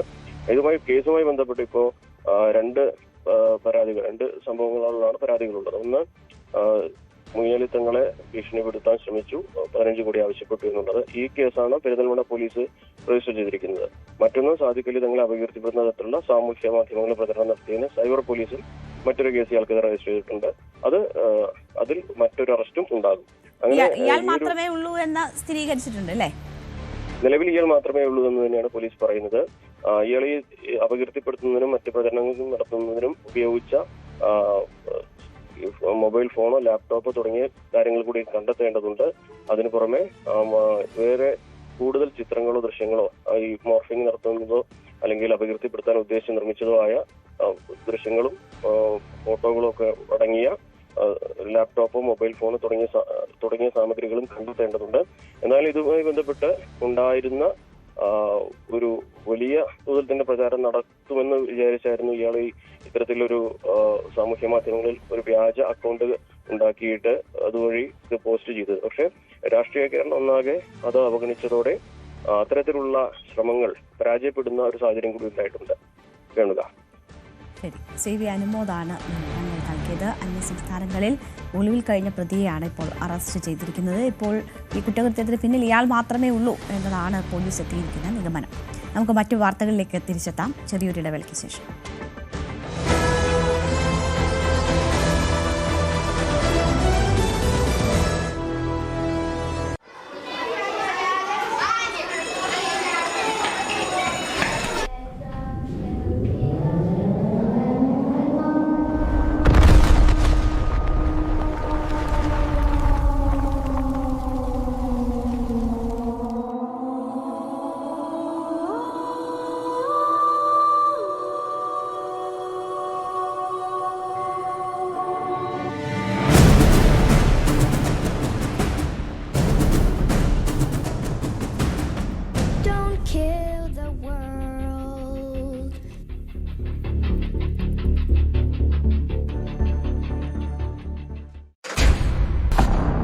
കളിക്കളം റെഡി.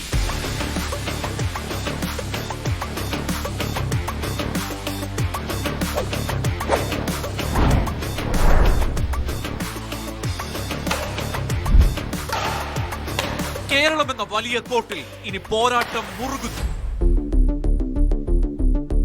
140 മണ്ഡലങ്ങളുടെ ഭാവി നിർണയിക്കുന്ന പോരാട്ടം. നെറ്റിന് അപ്പുറവും ഇപ്പുറവും അതികായന്മാർ. കേരളം വിധിയെഴുതുന്ന മഹാപോരാട്ടം. തെരഞ്ഞെടുപ്പ് വാർത്തകളുടെ വേഗമേറിയ കളം. കാണുക ദ ഇലക്ഷൻ ചാനൽ. വാർത്തകൾ നമ്മളെ തേടി വരും. വേഗവും സമയവും ചിലപ്പോൾ വ്യത്യാസപ്പെട്ടേക്കാം.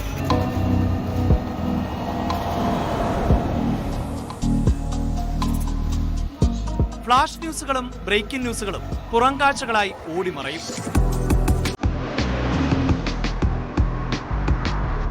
കാഴ്ചകൾ വിശാലമായിരിക്കണം. ഒരു വശം മാത്രമല്ല, എല്ലാ വശവും നമ്മളിലേക്ക് എത്തണം.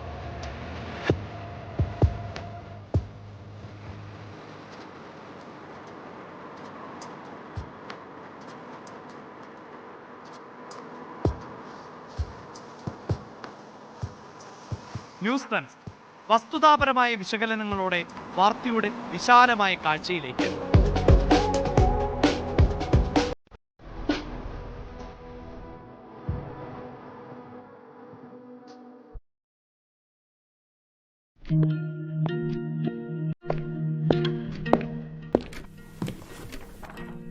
Today the world changes at every fraction of a second.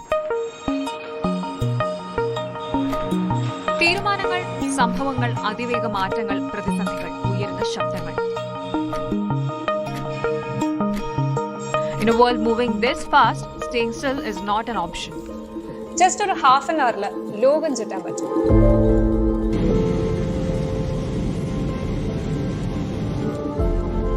Maybe possible in future. ഇതിപ്പോ ഇത്ര സിമ്പിൾ ആയിട്ട് പറയാൻ ഞാൻ ഇലോൺ മസ്ക് ഒന്നല്ലല്ലോ. But I can offer something good. അരമണിക്കൂറിൽ ലോകം നിങ്ങളിലേക്ക് എത്തിക്കാം.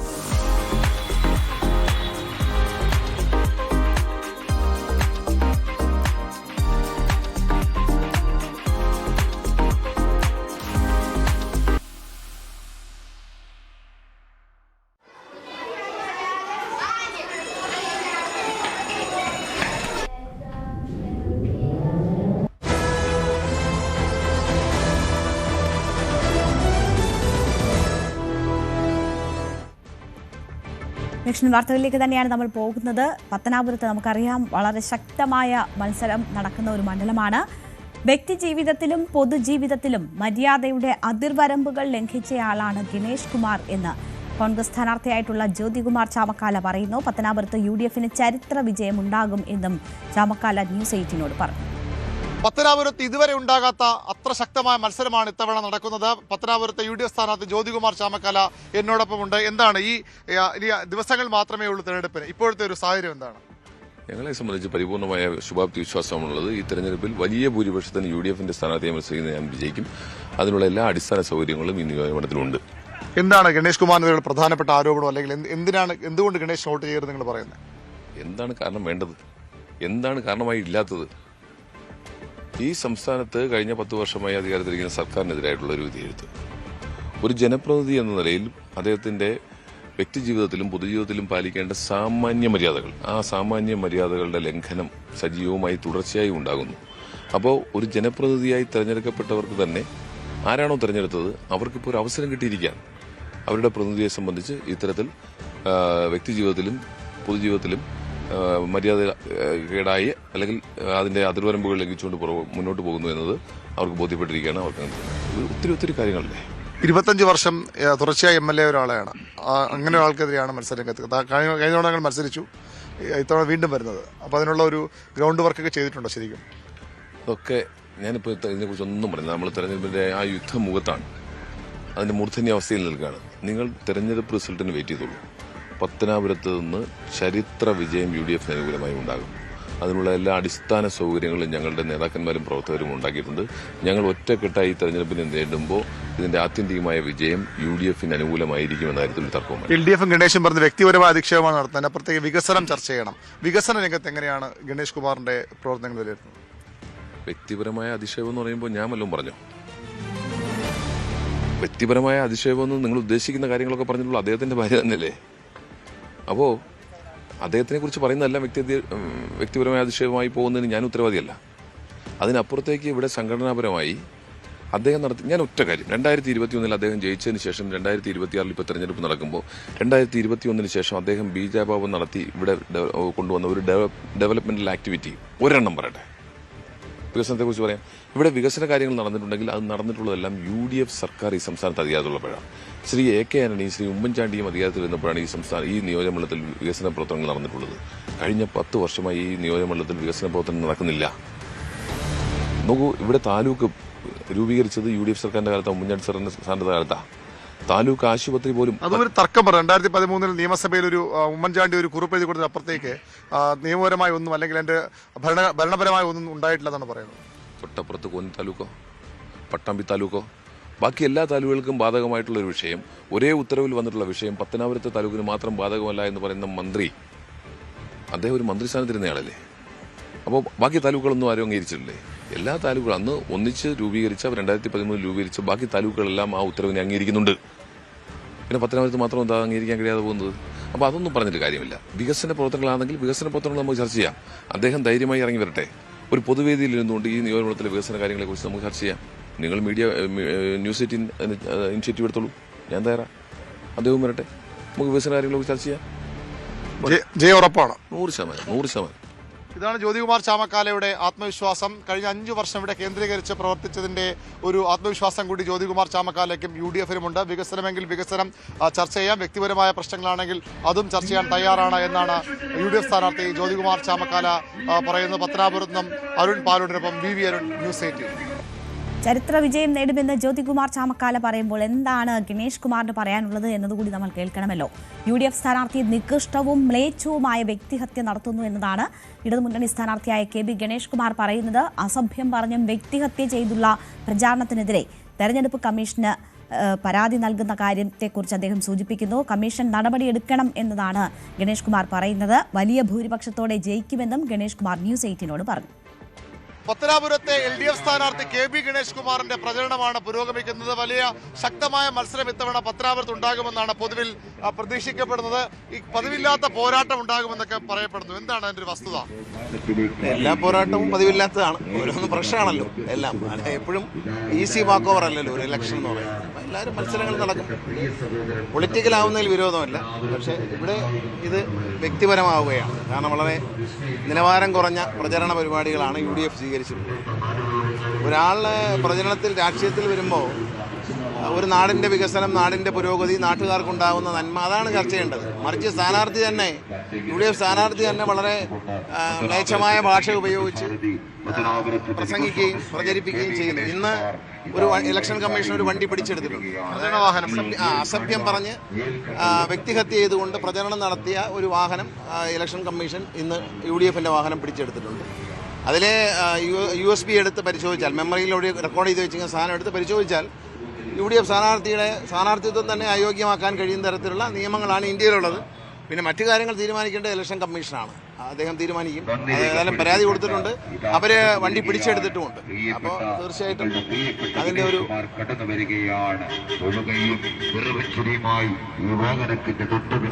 ഒരു അത്തരമൊരു നികൃഷ്ടമായ പ്രചരണ പരിപാടികൾ കോൺഗ്രസിന്റെ സംസ്കാരത്തിന് ചേർന്നാണോ എന്ന് കോൺഗ്രസിന്റെ നേതാക്കളാണ് തീരുമാനിക്കുന്നത്. ഞങ്ങളെ സംബന്ധിച്ച് അങ്ങനെ ഒരു കാര്യമില്ല. ഞങ്ങൾ നെഗറ്റീവായിട്ടുള്ള ഒരു കാര്യവും പറയില്ല. ഞങ്ങൾ പോസിറ്റീവായിട്ട് ഈ നാടിന് ചെയ്ത കാര്യങ്ങൾ, ഇടതുപക്ഷ ജനാധിപത്യ മുന്നണിയെ കൊണ്ട്, സർക്കാരിനെ കൊണ്ട്, കേരളത്തിലെ ജനങ്ങൾക്കുണ്ടായ ഗുണങ്ങൾ, അത് അങ്ങനെയുള്ള കാര്യങ്ങളെക്കുറിച്ച് മാത്രമേ അതിനെക്കുറിച്ചുള്ള ചർച്ച മാത്രം.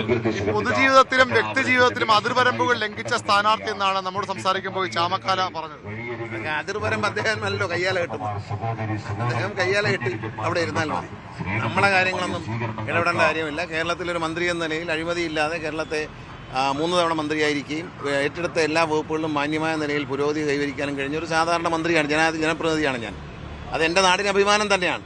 പിന്നെ വീട്ടിനകത്ത് ഒളിഞ്ഞു നോക്കുന്നത് വേറെ ആൾക്കാരുടെ ചില സംസ്കാരമാണ്. അത് അയാളോട് ചോദിച്ചാൽ മതി. ഈ വികസനം ഒന്നും നടന്നിട്ടില്ല. UDF കാലത്ത്, ആന്റണി സർക്കാരിന്റെ കാലത്ത്, ഉമ്മൻചാണ്ടി സർക്കാരിന്റെ കാലത്തും മാത്രം നടന്ന വികസനം എന്നാണ്. ഇതിപ്പോൾ പണി തീർന്നിടത്ത നാളായി കാണും ഈ റോഡ്. നോക്കിയാൽ ഈ റോഡ് ഒന്ന് കാണൂ. ഈ റോഡ് പണി തീർന്നിട്ട് എത്ര നാളായി കാണും? 1-1.5 മാസമായി കാണും.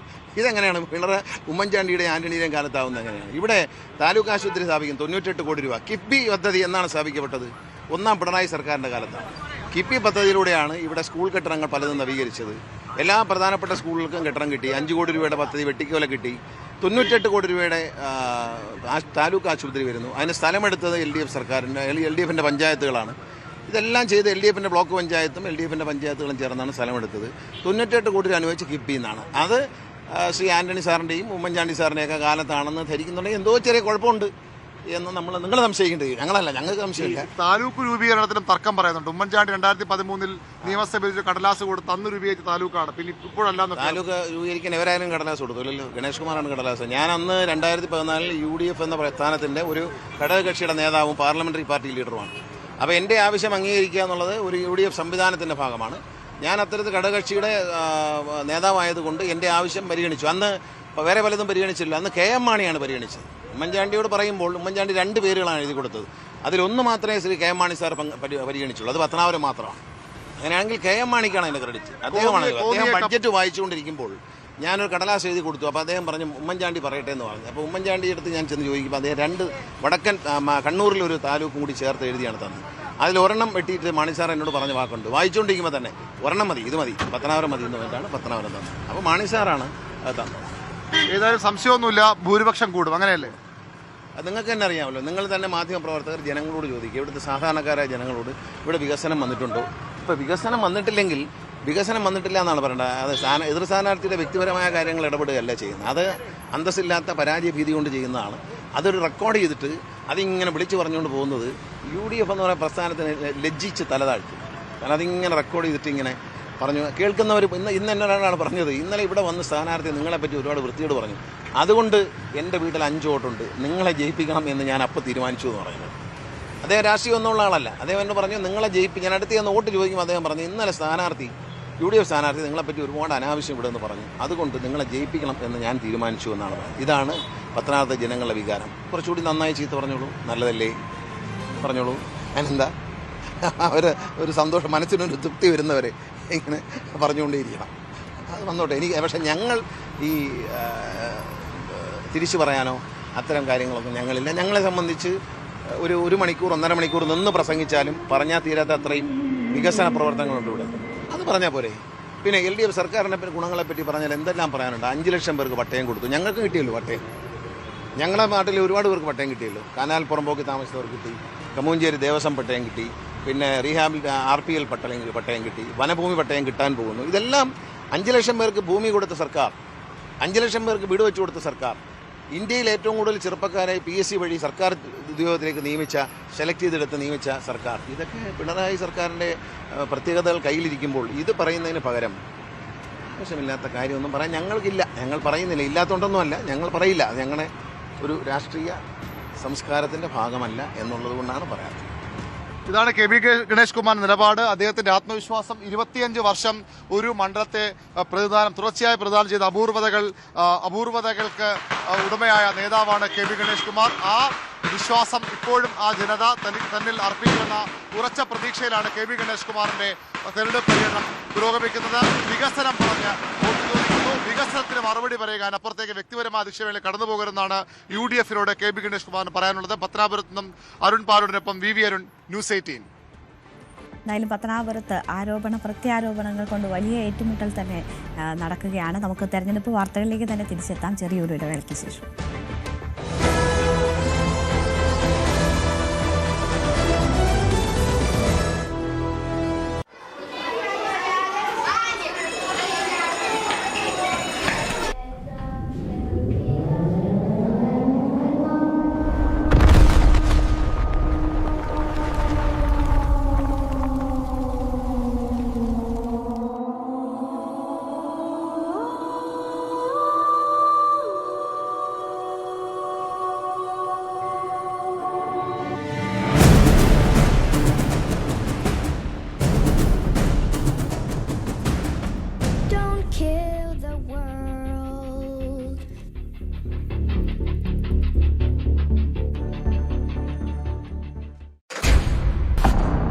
കളിക്കളം റെഡി.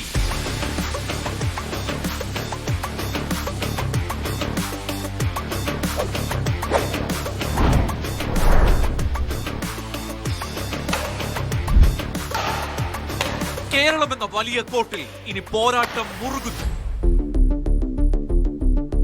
140 മണ്ഡലങ്ങളുടെ ഭാവി നിർണ്ണയിക്കുന്ന പോരാട്ടം. നെറ്റിന് അപ്പുറവും ഇപ്പുറവും അതികായന്മാർ. കേരളം വിധി എഴുതുന്ന മഹാപോരാട്ടം. തെരഞ്ഞെടുപ്പ് വാർത്തകളുടെ വേഗമേറിയ കളം. കാണുക ദ ഇലക്ഷൻ ചാനൽ. വാർത്തകൾ നമ്മളെ തേടി വരും. വേഗവും സമയവും ചിലപ്പോൾ വ്യത്യാസപ്പെട്ടേക്കാം.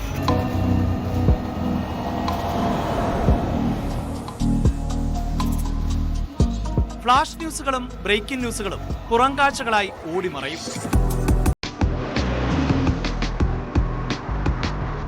കാഴ്ചകൾ വിശാലമായിരിക്കണം. ഒരു വശം മാത്രമല്ല, എല്ലാ വശവും ഉണ്ട്. അപ്പം അത് അവർ സ്വതന്ത്രമായി നടത്തുന്ന രീതിയിലാണ് പ്ലാൻ ചെയ്തിട്ടുള്ളത്. നാളെ മുതൽ സ്ഥാനാർത്ഥിയുടെ മണ്ഡലത്തിലെ പര്യടനം ആരംഭിക്കുകയാണ്. അപ്പോൾ അത് യോജിച്ച പരിപാടി എന്ന രീതിയിൽ തന്നെയാണ് നടത്തുന്നത്. അപ്പോൾ അതോടുകൂടി ഒന്ന് സജീവമാകും എന്നാണ് പ്രതീക്ഷിക്കുന്നത്. നാളെ ചെറുപുഴയിൽ നിന്ന് രാവിലെ 9 മണിക്ക് ആരംഭിക്കുകയാണ്. NK പ്രേമേന്ദ്രൻ MP-യാണ് പര്യടന പരിപാടി നാളെ ചെറുപുഴയിൽ ഉദ്ഘാടനം ചെയ്യുന്നത്. അപ്പോൾ അത് UDF-ഉം സ്ഥാനാർത്ഥി എന്നുള്ള രീതിയിൽ നമ്മൾ ഒന്നിച്ചുള്ള ഒരു പരിപാടി ആയി തന്നെയാണ് നടക്കുന്നത്. വലിയ ഒരു പണക്കൊഴുപ്പ് ആണ് അപ്പുറത്ത്. നമുക്കറിയാം, ഫ്ലക്സുകളും ബാനറുകളും ഒക്കെ കാണുമ്പോൾ അതിനെ എങ്ങനെ നേരിടും? കാരണം UDF-ന്റെ ഒരു പിന്തുണയൊക്കെ ഉണ്ടാവും, കോൺഗ്രസിന്റെ ഒരു സഹായമൊക്കെ ഉണ്ടാവും. പക്ഷെ അതിനപ്പുറം താങ്കൾക്ക് വ്യക്തിപരമായും അത്തരം കാര്യങ്ങളിലൊരു പരിമിതികൾ ഉണ്ടാവുമല്ലോ. നമ്മൾ പണമൊഴുക്കിക്കൊണ്ടുള്ള ഒരു തെരഞ്ഞെടുപ്പ് പ്രവർത്തനവും ഉദ്ദേശിക്കുന്നേയില്ല. ജനങ്ങളുടെ മനസ്സിലേക്ക് ഇറങ്ങി ചെല്ലുക എന്നതാണ്. അത് ഒട്ടേറെ സാധിച്ചിട്ടുണ്ട് എന്നാണ്. ഇപ്പോൾ ഞാൻ ജനങ്ങളുമായി ബന്ധപ്പെടാൻ പോകുമ്പോൾ എന്നെ പ്രത്യേകിച്ച് പരിചയപ്പെടുത്തണമെന്ന ഒരാവശ്യം വരുന്നില്ല. അപ്പോൾ എല്ലാവർക്കും പരിചിതനാണ് ഞാൻ. കാരണം ഈ മാധ്യമ വാർത്തയും ഇതൊക്കെയായി ബന്ധപ്പെട്ടുകൊണ്ട് പരിചിതനാണ്. KV കുഞ്ഞികൃഷ്ണൻ കാര്യങ്ങൾ പറയുകയായിരുന്നു.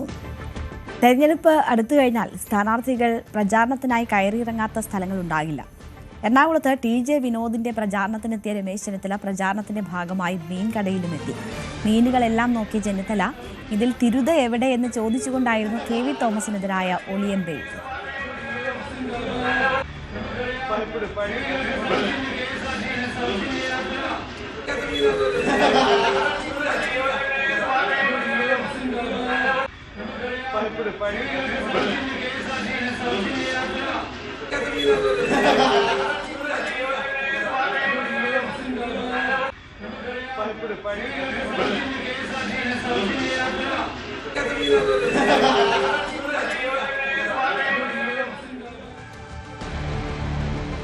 കൊച്ചി പള്ളുരുത്തിയിൽ 2 അപകടങ്ങളിലായി 3 ബൈക്ക് യാത്രികരായ യുവാക്കൾ മരിച്ചു. പുലർച്ചെ 1 മണിയോടെ നിയന്ത്രണം വിട്ട ബൈക്ക് പോസ്റ്റിലിടിച്ചായിരുന്നു ആദ്യത്തെ അപകടം സംഭവിച്ചത്. ഇതിൽ കാൽവിൻ ജേക്കബ്, സൂരജ് എന്നീ 2 യുവാക്കളാണ് മരിച്ചത്. തുടർന്ന് കണ്ണങ്കാട് പാലത്തിന് സമീപം ബൈക്കുകൾ കൂട്ടിയിടിച്ചുണ്ടായ രണ്ടാമത്തെ അപകടത്തിൽ 22-കാരൻ അനന്തുവും മരിച്ചു.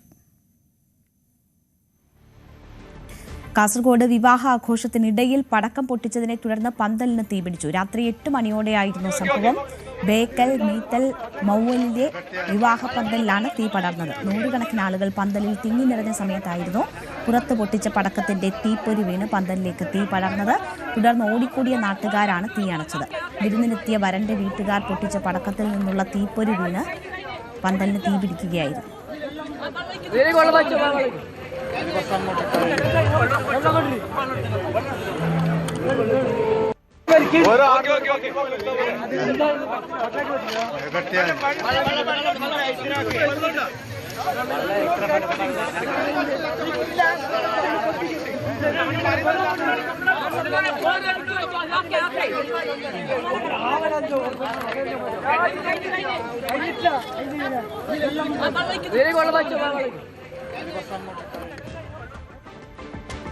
നടനും തമിഴക വെട്രി കഴകം നേതാവുമായ വിജയ് ഇന്ന് നാമനിർദ്ദേശ പത്രിക സമർപ്പിക്കും. DMK-യുടെ ഉറച്ച മണ്ഡലമായ പെരമ്പൂരിലും തിരുച്ചിറപ്പള്ളി ഈസ്റ്റിലുമാണ് വിജയുടെ കന്നിയംഗം.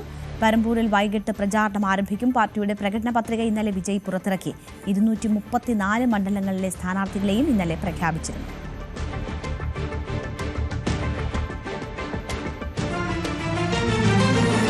അങ്ങനെ ഈ ബുള്ളറ്റിൻ പൂർണ്ണമാവുകയാണ്. ഇടവേളയ്ക്ക് ശേഷം ന്യൂസ് ട്രെൻഡ്സ് കാണാം. KP അഭിലാഷ് ചേരും.